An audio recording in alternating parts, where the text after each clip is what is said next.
ஆண்டவராகிய இயேசு கிறிஸ்துவின் நாமத்தில் காலை வாழ்த்துக்கள். இன்றைய மன்னா, என்னை குறித்து விசாரித்து கேளாதிருந்தவர்களாலே தேடப்பட்டேன், என்னை தேடாதிருந்தவர்களாலே கண்டறியப்பட்டேன். என்னுடைய நாமம் விளங்காதிருந்த ஜாதியை நோக்கி இதோ இங்கே இருக்கிறேன் என்றேன்.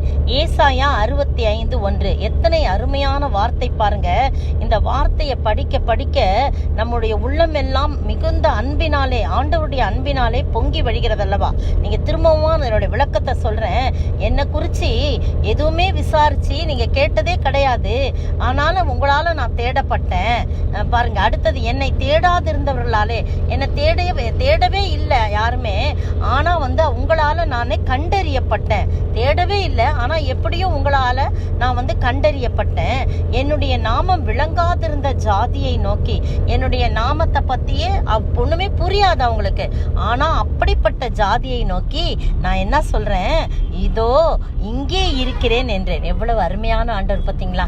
நம்மளை நேசிக்கிறவங்க கிட்ட மட்டும் இல்ல, தன்னை வழிபடுறவங்களை மட்டும் இல்ல, தன்னை தான் முக்கியமான இயேசுவே மெய்யான தேவன் என்று சொல்லுகிறவர்களிடத்துல மட்டும் இல்ல, என்னை அறியாதிருந்த, என்னுடைய நாமமே தெரியாதிருந்த, விளங்காதிருந்த ஜாதியை நோக்கி இதோ இங்கே இருக்கிறேன் சொல்ற ஒரு ஆண்டவர் உங்களுக்கும் எனக்கும் இருக்கிறார். பிரியமானவர்களே, நீங்க இந்த அன்பை தான் நான் மற்றவர்களுக்கு சொல்ல வேண்டும். இப்படிப்பட்ட ஒரு ஆண்டவர் நமக்கு இருக்கிறார். நீங்க அவரை பத்தி தெரியலனாலும் பரவாயில்ல. அவர் பட்சபாதம் உள்ள தேவன் அல்ல, அவர் பட்சபாதம் உள்ள தேவன் அல்ல.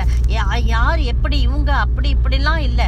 யாரா இருந்தாலும் அவரை நோக்கி கூப்பிட்ட உடனே அவர் என்ன செய்வாராம், நீங்க அவரை பத்தி தெரியல, அவரை நாமத்தை பத்தி தெரியாது, நீங்க அவரை பத்தி கேள்விப்பட்டது கிடையாது, ஆனாலும் தேடப்பட்டேன், என்னை தேடாதிருந்தவர்களாலே கண்டறியப்பட்டேன், என் நாமம் விளங்காதிருந்த ஜாதியை நோக்கி இதோ இங்கே இருக்கிறேன்னு சொல்ற ஒரு ஆண்டவர் இருக்கிறான்னு சொல்லி நம்ம என்ன சொல்லணும், மற்றவங்களுக்கு இதை சொல்லணும். பாருங்க, ஏசாயா 58:9 இதே மாதிரி ஒரு வசனம் இருக்கு, ரொம்ப பிடிச்ச வசனம் எனக்கு. அப்பொழுது நீ கூப்பிடுவாய், கர்த்தர் மறு உத்தரவு கொடுப்பார், நீ சத்தமிடுவாய், இதோ நான் இருக்கிறேன் என்று சொல்லுவார். எப்படிங்க இப்படி முடியும்? இப்படிப்பட்ட ஒரு ஆண்டவர். நீ சத்தமிடுவாய், என்னை கூப்பிடுவான். சத்தமிடும் போது நான் சும்மா இருக்க மாட்டேன், இதோ நான் இங்க இருக்கிற மகளே, இதோ நான் இங்க இருக்கிற மகனேன்னு சொல்லிட்டு அவர் என்ன பண்ணுவாரு, வருவாராம்.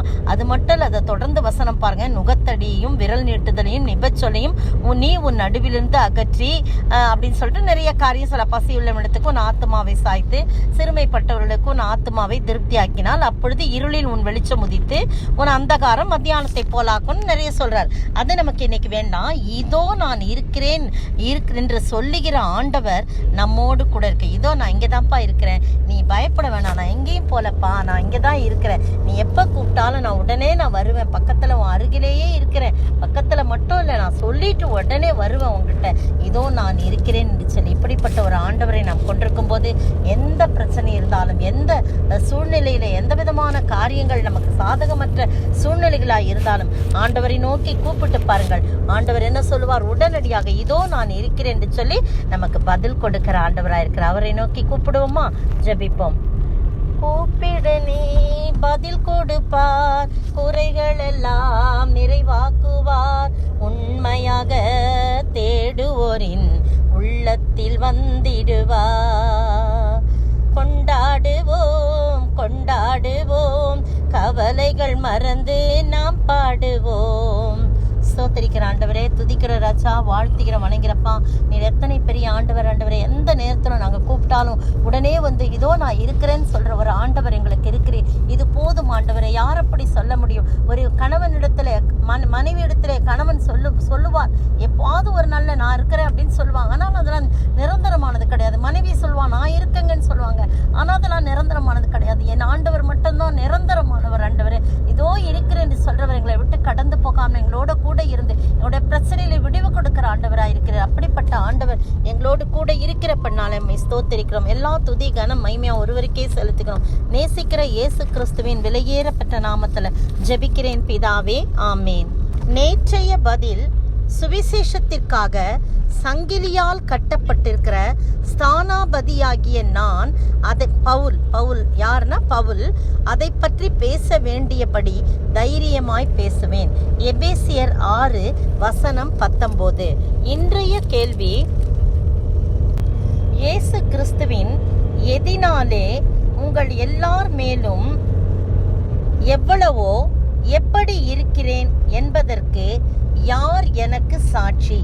இயேசு கிறிஸ்துவின் எதினாலே உங்கள் எல்லார் மேலும் எவ்வளவோ எப்படி இருக்கிறேன் என்பதற்கு யார் எனக்கு சாட்சி?